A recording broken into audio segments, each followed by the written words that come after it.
kegiatan donor darah yang rutin kita lakukan. Kali ini kita bekerja sama-sama Siloam dan Jawa Timur untuk mengadakan donor lagi. Jumlah partisipannya juga meningkat. Sekarang itu sampai jam 12 sekarang sudah 160-an dengan jumlah kantong darah yang terkumpul sekitar 92.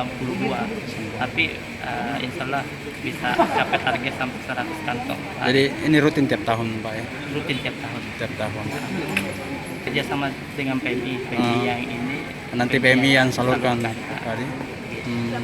Ya, pendonornya itu warga Tanjung Bunga, relasi-relasi dari Siloam juga, masyarakat umum, mahasiswa, kampus, terus Berbagai kalangan Pak ya? Iya, warga Tanjung Bunga juga dengan korporat-korporat yang ada di sekitar kawasan. Kawasan Tanjung Bunga. Nah, Siap.